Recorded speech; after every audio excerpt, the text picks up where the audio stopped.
The war room was filled with nervous energy. High Arbiter Velmoth stood at the center of the circular chamber, his crystalline body reflecting the dim lights from dozens of monitors. Around him, representatives from 15 different species watched the same terrible numbers scroll across their screens.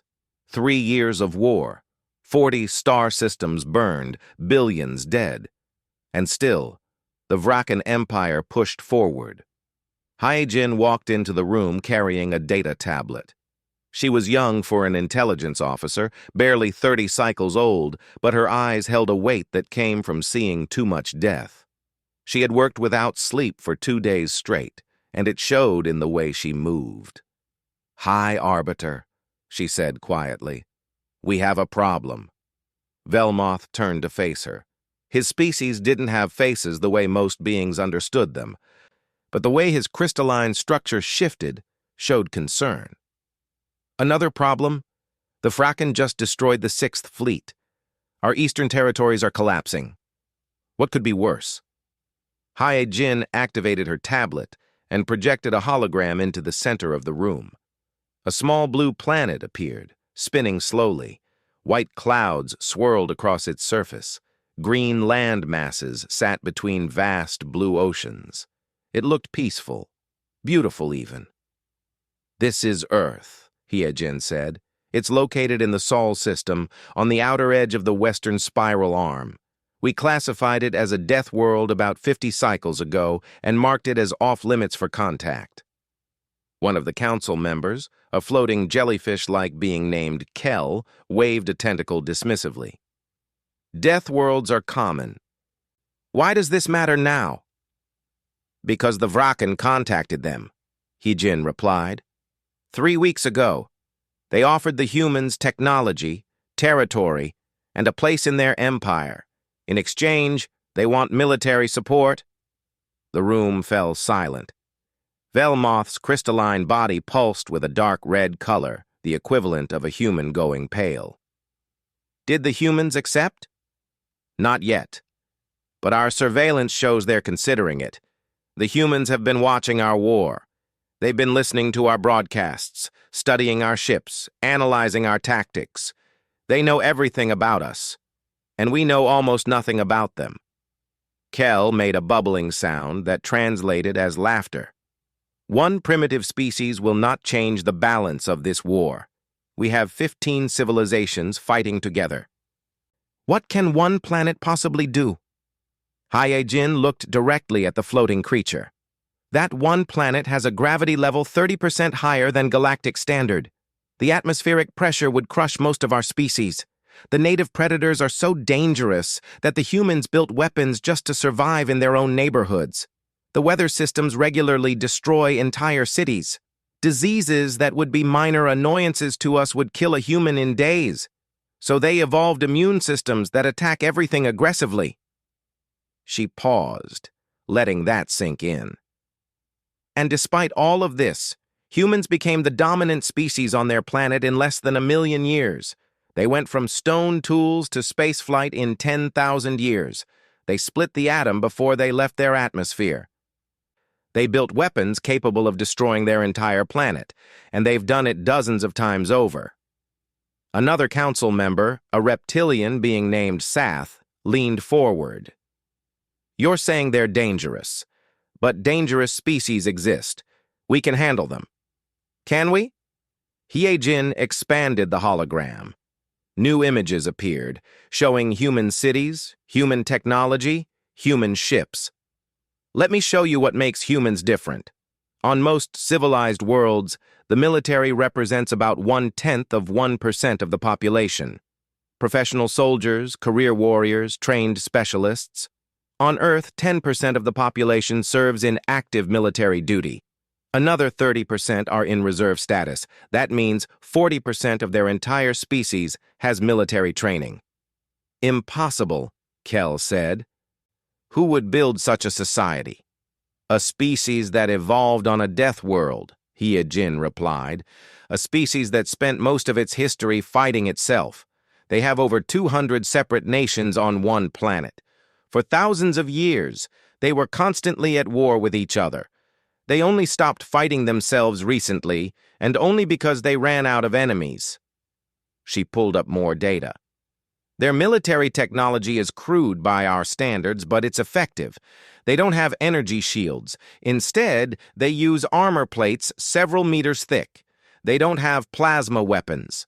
Instead, they accelerate metal slugs to hypersonic speeds and call them bullets. They don't have elegant solutions. They have brutal, simple, effective solutions. Velmoth studied the images carefully. He saw ships that looked more like flying fortresses than spacecraft. He saw weapons that seemed designed only to kill, with no aesthetic consideration. He saw a species that had turned warfare into a science. "How many ships do they have?" he asked quietly. Hyjin hesitated before answering. "Our best estimate is around 40,000 combat vessels. That's more than 14 council species combined. And remember, they've never left their solar system. All of these ships were built for a war they haven't fought yet." The room erupted in chaos. Representatives shouted at each other in a dozen different languages. Some called Hyejin a liar. Others demanded more information. A few simply stared at the hologram of Earth, understanding for the first time what they were looking at. Velmoth raised one of his 6 limbs, calling for silence. The room gradually quieted down. "What do you recommend?" he asked Hyejin. "Don't contact them, don't acknowledge them. Let them stay isolated in their system. If we bring humans into this war, we won't be able to control what happens next."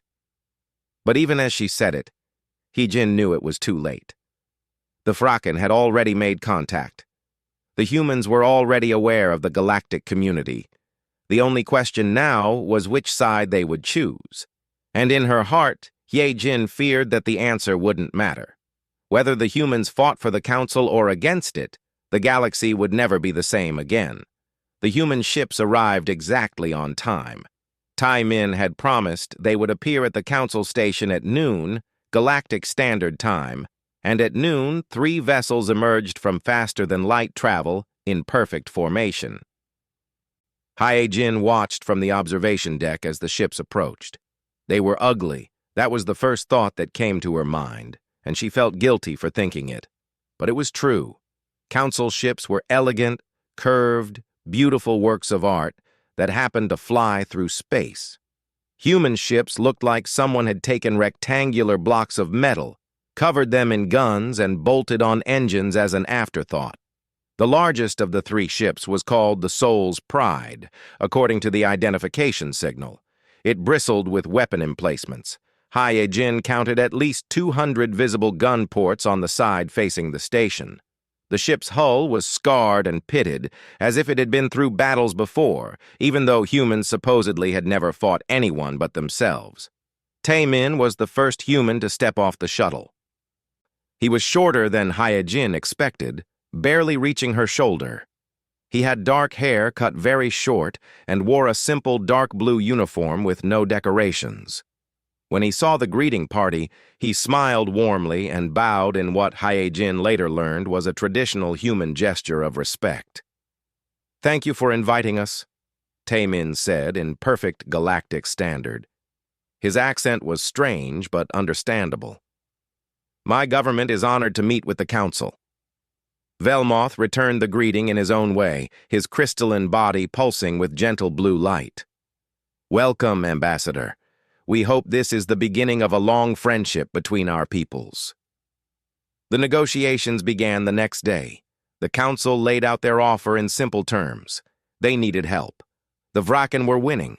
If humanity would join the war effort, the Council would offer full membership, access to all Council technology, and 3 colony worlds that humans could settle however they wished. Tai Min listened politely, his face showing nothing. Beside him sat Nari, a human woman who had been introduced as a specialist in xenopsychology. She had long dark hair tied back and eyes that seemed to see everything. When Velmoth finished his presentation, Nari leaned forward and asked a single question. "What are your rules of engagement?" The question caught everyone off guard. Kel, floating nearby, bubbled in confusion. Rules of engagement? Rules for fighting, Nari clarified. What can we do? What can't we do? Are there limits? Velmoth projected the Council's military doctrine onto the main screen. It was a document that had been refined over thousands of years. No targeting civilian populations, no weapons of mass destruction, no orbital bombardment of inhabited planets. Prisoners must be treated humanely. Cultural sites must be preserved. War was terrible, but it could be conducted with honor. Nari read through the entire document carefully. It took her nearly an hour. When she finished, she looked up and smiled. The smile made Hae-Jin uncomfortable, though she couldn't explain why. "We can work with these rules," Nari said, "but I want you to understand something. Humans wrote rules very similar to these. We wrote them because we kept breaking them. We wrote them because we had to remind ourselves to stop. We have names for the times we broke these rules. We call them our darkest moments. We remember them, so we never forget what we're capable of." Before anyone could respond to that disturbing statement, alarms began blaring throughout the station. Hae-Jin rushed to the nearest console and pulled up the sensor data. Her blood went cold. "Fracken battle fleet," she announced. 47 ships entering the system. They're heading straight for us." Velmoth turned to Tai Min. "You need to evacuate. Your ships aren't equipped for this kind of fight." Taemin touched a device on his wrist and spoke quickly in his native language. Then he turned back to Velmoth. "Admiral Dae-hyun requests permission to engage the enemy fleet. He says it would be a good opportunity to test our defensive capabilities." "Test?" Kel sputtered. "There are 47 Vrakan warships out there. This isn't a test. It's a slaughter." Taemin's expression didn't change. "The Admiral is aware of the numbers. Permission to engage?" Velmoth looked at Hae-Jin. She pulled up the tactical display. The 3 human ships were moving to intercept the Vrakan fleet. They should have been running. Instead, they were accelerating toward the enemy. "Granted," Velmoth said quietly. "May fortune favor them." What happened next would be studied in military academies for generations. The human ships didn't fight the way anyone expected. They released thousands of small drones that scattered throughout the battlefield. The Vrakan fired their weapons, destroying dozens of drones, but thousands more remained. Then the drones activated. Each one carried a powerful explosive charge and a simple AI. They didn't try to hit the Vrakan ships directly. Instead, they positioned themselves in the path of Vrakan weapons fire and debris. When they exploded, they created clouds of shrapnel that spread in carefully calculated patterns. The Vrakan fleet flew into a storm of metal fragments moving at incredible speeds. Their shields held at first, but the constant impacts drained their power. Then the human ships opened fire with their conventional weapons, targeting the weakened shields. But that wasn't the worst part. Hae-Jin watched in horror as the Vrakan ships began behaving erratically. Some fired on their own allies. Others spun out of control. One ship accelerated straight into another, creating a massive fireball. "What's happening to them?" Velmoth demanded. Nari, still sitting calmly at the negotiating table, answered. "Cyber warfare. We're very good at it. We've been hacking each other's systems since before we left Earth. Military systems, civilian systems, everything. It's second nature to us." The battle lasted 11 minutes. When it was over, 47 Vrakan ships were destroyed or disabled. The 3 human vessels had sustained minor damage to their armor, but all crew members were alive and unharmed. Taemin received a message on his wrist device. He listened, then looked up at the shocked council members. "Admiral Dae-hyun thanks you for the opportunity. He says it was educational. He would like to know if you have any other enemies we should be aware of." Hae-Jin felt something cold settle in her stomach. She pulled up Earth's public databases, searching for anything that might explain what she had just witnessed. What she found made her hands shake. Human children studied military history in school. It was a required subject. They learned about every major war their species had ever fought, going back thousands of years. They learned tactics, strategy, logistics. They learned why wars were fought and how they were won or lost. Humans had museums dedicated to warfare. They had monuments to their dead soldiers in every city. They had holidays where they remembered their wars. They taught their children that war was terrible, but they also taught them how to fight. Xiong Ho, a young analyst on Hye Jin's team, pulled up human entertainment media. Movies, books, games, all focused on war and conflict. Not because humans loved war, but because they were trying to understand it. They were trying to prepare for it.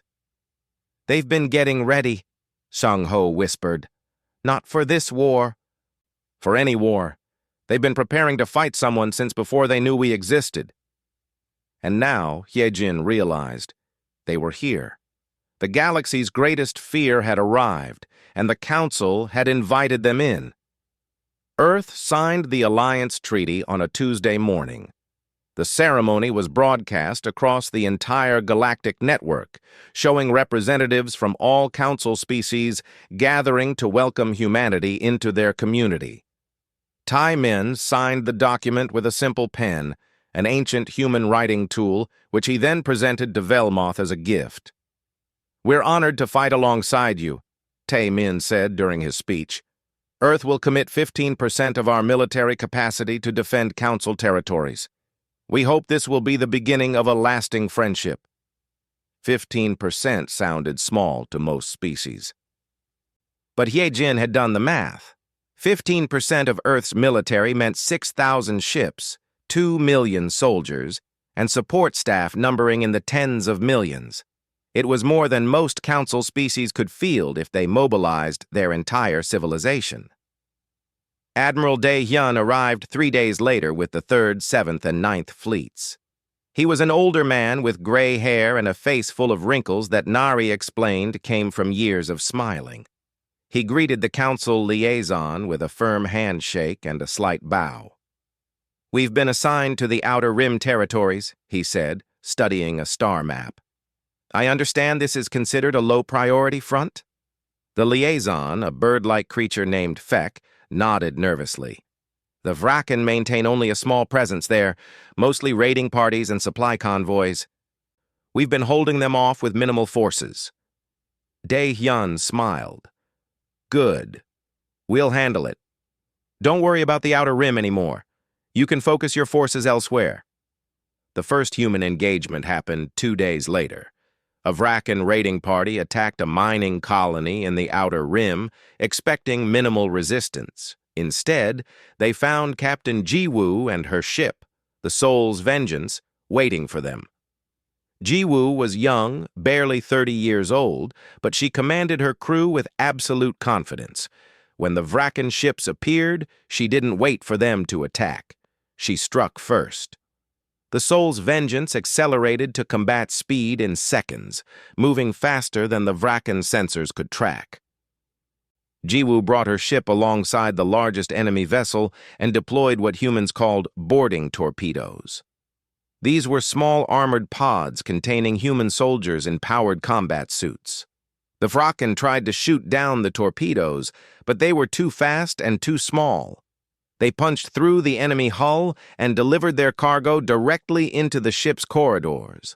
What happened next was brutal and quick. Human soldiers moved through the Vraken ship like a natural disaster, capturing control points and eliminating resistance in minutes. The remaining Vraken ships tried to run.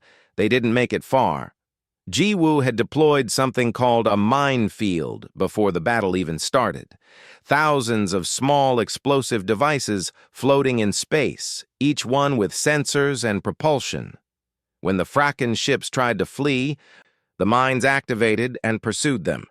The explosions could be seen from the colony's surface. Jiwoo sent a simple message to Admiral Dae Hyun. "Mining colony secured. 0 civilian casualties. 15 enemy ships destroyed. Requesting cleanup crew for debris." Over the next 2 weeks, similar reports came in from across the Outer Rim. Human forces weren't fighting defensive battles. They were hunting. They tracked Vrakan supply convoys and destroyed them. They found Vrakan bases and eliminated them. They intercepted Vrakan communications and used the information to ambush enemy fleets. The Vrakan responded by sending reinforcements. 5 battle groups, each one containing over 100 ships, were redirected from other fronts to deal with the human threat. The Council watched nervously, expecting the humans to request support. Instead, Admiral Dae-hyun sent a message. Reinforcements noted. We'll handle them. The battles that followed were unlike anything the Council had ever seen. Humans didn't engage in traditional fleet combat, where 2 groups of ships lined up and traded fire until one side retreated. They used tactics that seemed impossible. They created artificial asteroid fields by destroying uninhabited moons, then hid their ships among the debris. When Vrakan fleets passed through, human ships would emerge from hiding and strike before disappearing again. They deployed weapons that released clouds of tiny metal fragments that destroyed sensors and communication equipment. Vrakan ships would suddenly go blind and deaf, unable to coordinate with their allies or even navigate properly. They used cyber attacks that turned Vrakan automated systems against their own ships. Point defense guns would fire inward instead of outward. Life support would shut down. Computer systems would lock, trapping crews inside sealed compartments. And when all else failed, humans would simply ram their ships into enemy vessels. They called them kinetic strikes, and they were devastating. A human ship accelerating to maximum speed carried enough energy to crack a Vrakan cruiser in half. Hyojin compiled reports and presented them to the Council every day. The numbers told a story that terrified her. In 1 month, human forces had destroyed or captured over 3,000 Vrakan ships. They had liberated 15 occupied colonies. They had pushed the Vrakan completely out of the Outer Rim, and they had done it with minimal casualties. Fewer than 1,000 human soldiers had died. Every single one of them was honored with a ceremony that their entire species could watch. Humans mourned their dead, but they didn't stop fighting. Hyojin met with Yuna, a human who had been appointed to the Council's advisory board. Yuna was a professor of military history from Earth, and she spoke with the calm confidence of someone who understood exactly what was happening. "Why are you so good at this?" Hyojin asked. The question had been keeping her awake for weeks. Yuna sipped her tea, another Earth beverage that had become popular with Council staff. "We had 200 nations on one planet," she said quietly. "For most of our history, we were at war with ourselves. We developed weapons that could destroy all life on Earth. We built enough of them to do it 50 times over. Not once, 50 times. She set down her cup and looked directly at Hyojin. "We learned to fight in every environment. Jungles, deserts, oceans, mountains, frozen tundra, even in our cities and homes. We learned to fight with stones, swords, guns, bombs, chemicals, diseases, and information. We learned to fight in space before we even had colonies there. And we learned that the winner isn't always the strongest. It's the one who's willing to do whatever it takes." "But you stopped fighting each other," Hyojin said. "You have peace now." "We do," Yuna agreed.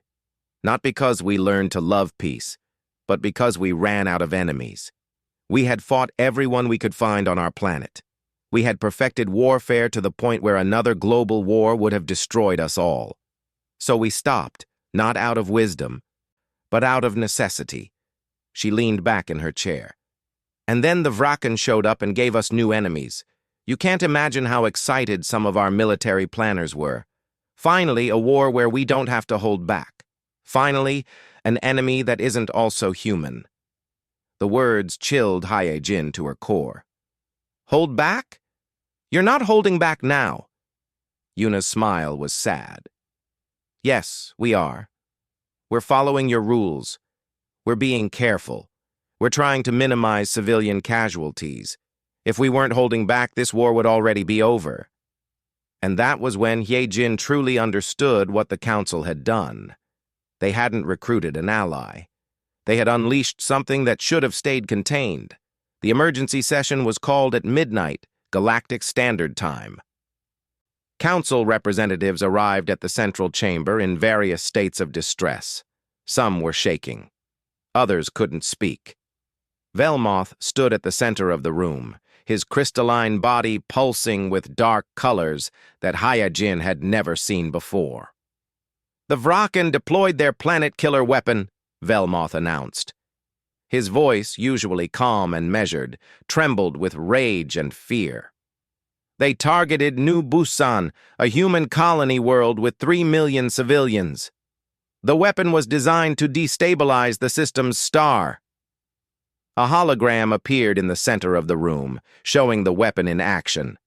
It was massive, larger than most space stations, and it directed concentrated energy beams at the star.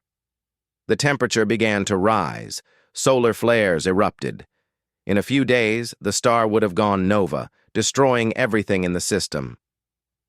"What happened?" Kel asked, his tentacles curling in on themselves. "Did the weapon succeed?" Ye-Jin stepped forward to deliver her report. Her hands were shaking. "No." The humans detected it and responded. Admiral Dae-hyun mobilized First Fleet, which had been held in reserve near Earth. They destroyed the weapon before it could complete its activation sequence. "That's good news," said Sath, the reptilian council member. The colony was saved.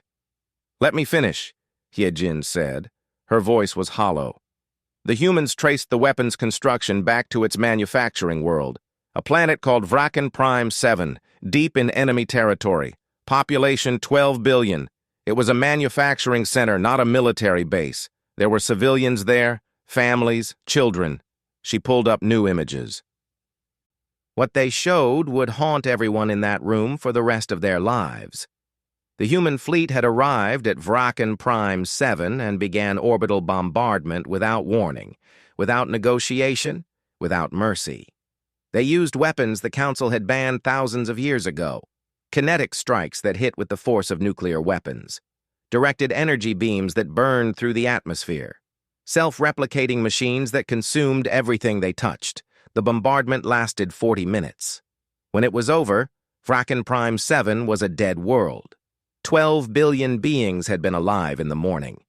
By afternoon, they were gone. "They murdered an entire planet," Kel whispered. "They committed genocide."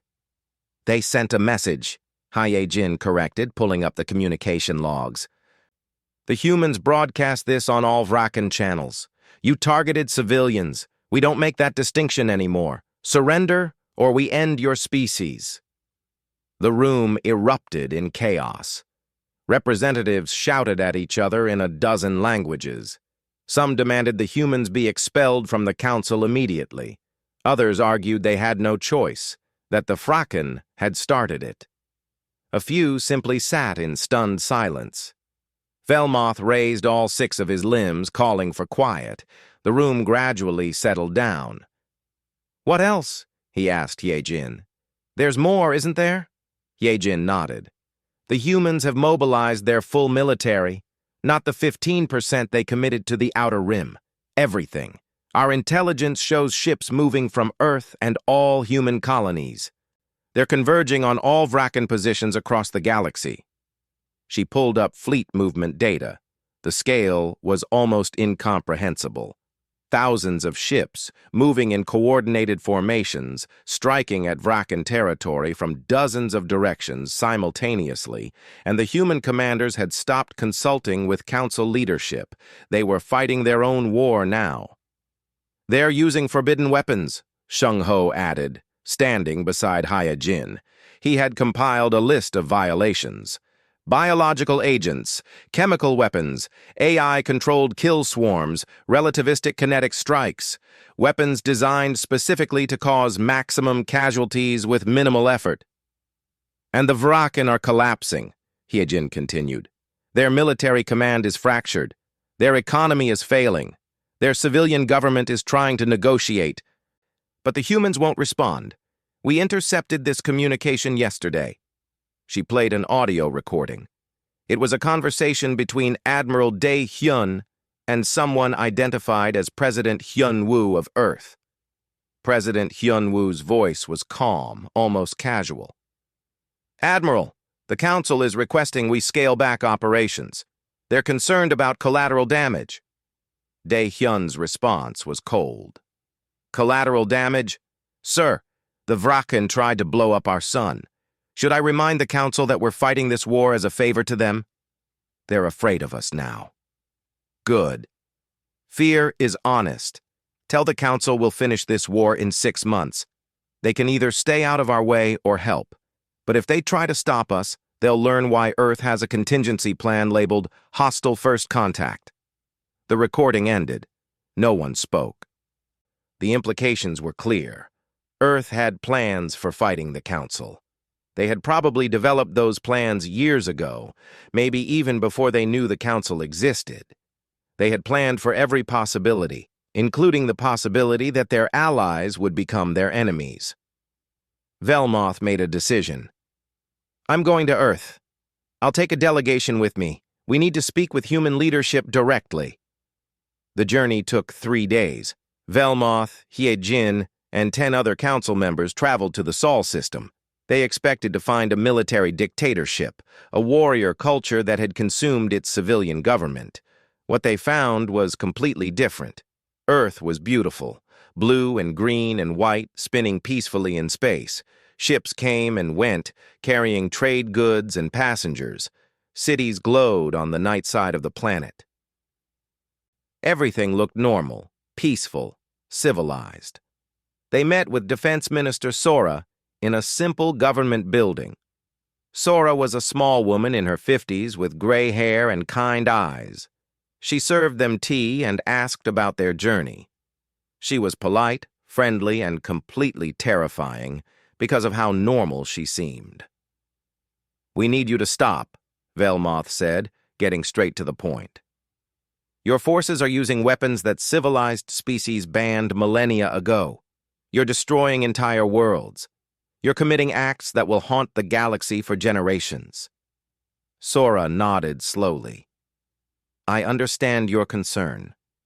Would you like to see our projections? She activated a holographic display. It showed the current state of the war. Vraken territory was shrinking rapidly. Their fleets were being destroyed faster than they could rebuild them. Their occupied worlds were being liberated. At the current pace, the Vraken Empire would cease to exist in 4 months. That's what you came to stop, Sora said calmly. But let me show you something else. The display changed, showing Earth's full military capacity. Velmoth felt his consciousness begin to fragment from shock. The humans had committed 40% of their military to this war. Only 40%. The display showed what 100% would look like. 10 times as many ships, 10 times as many soldiers, logistics networks that could supply forces across the entire galaxy, manufacturing capacity that could replace losses faster than they accumulated. Earth could field an army that would dwarf everything the Council and Vraken combined could muster.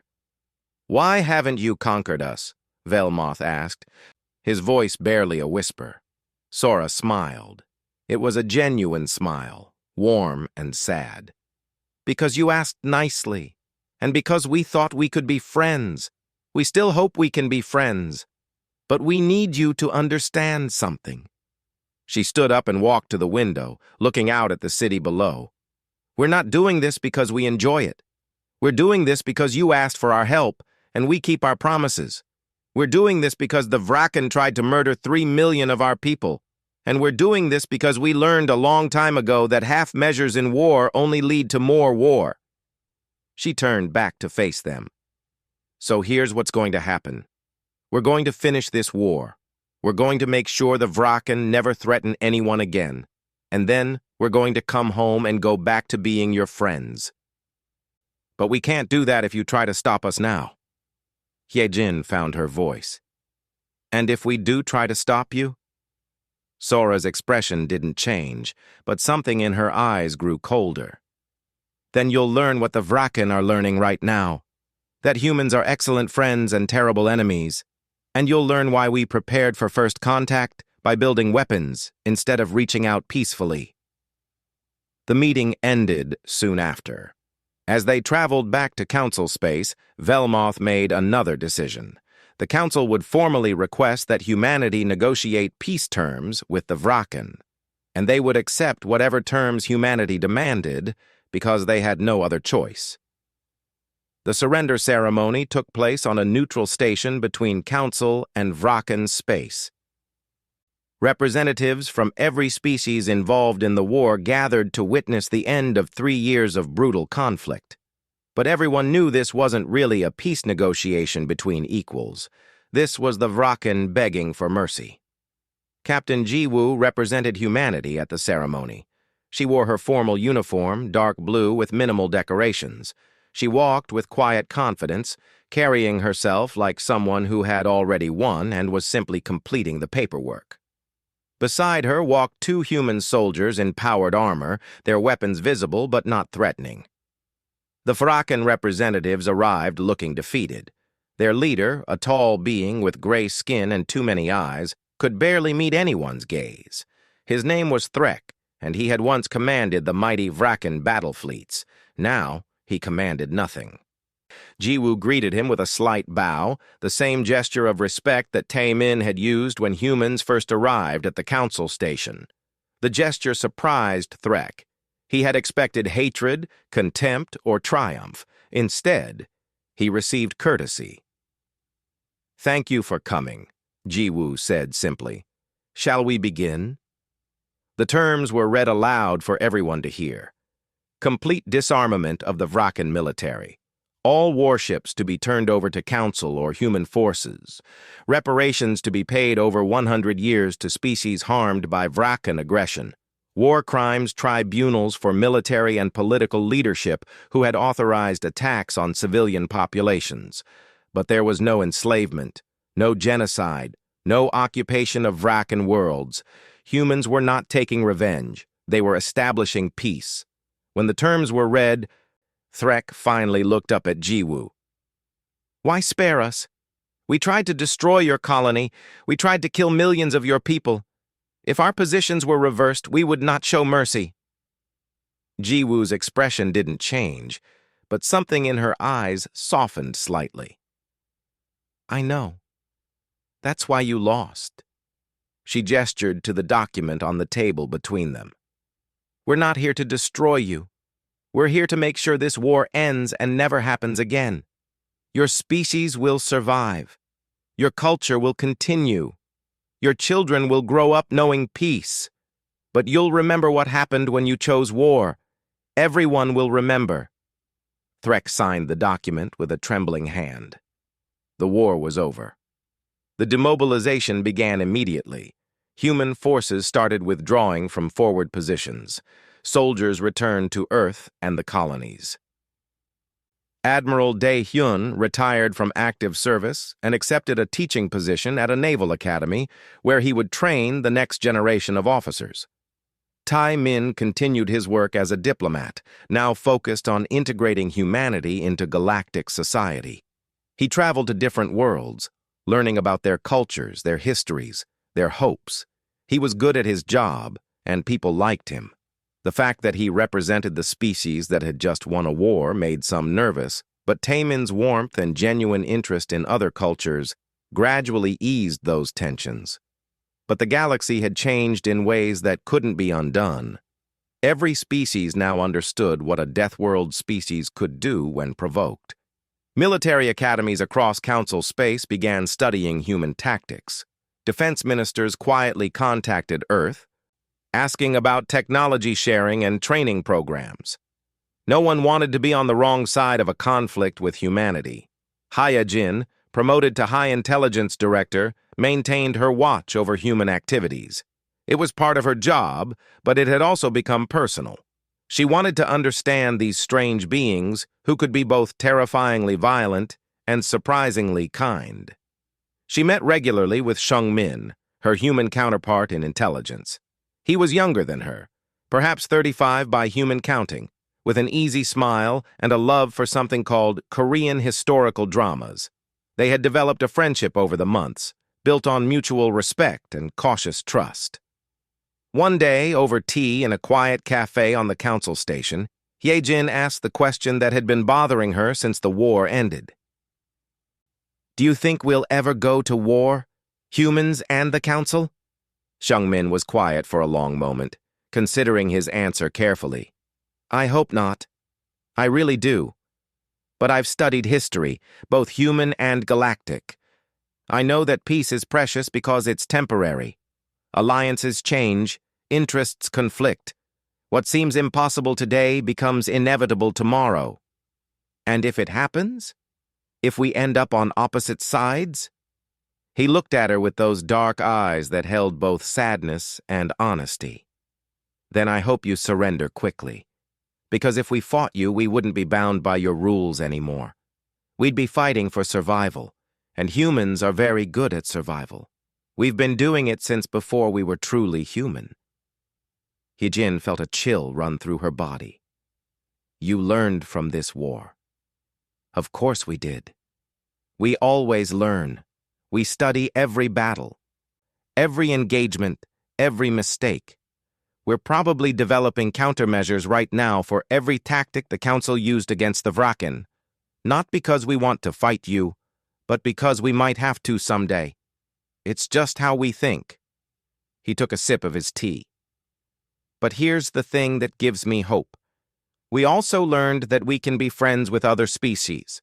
We learned that we can fight alongside allies instead of against enemies. We learned that the galaxy is bigger and more interesting than we ever imagined. Most humans don't want war with the Council. They want trade, cultural exchange, friendship. They want to explore and learn and build things together." "Most humans," Hyejin repeated, "but not all." "Not all," Seungmin admitted. "There are always some who see conflict as inevitable, who believe that trust is weakness. But they're a minority, and we keep them in check, because the majority of humanity has learned that we're better together than apart." They sat in comfortable silence for a while, watching other beings move through the station.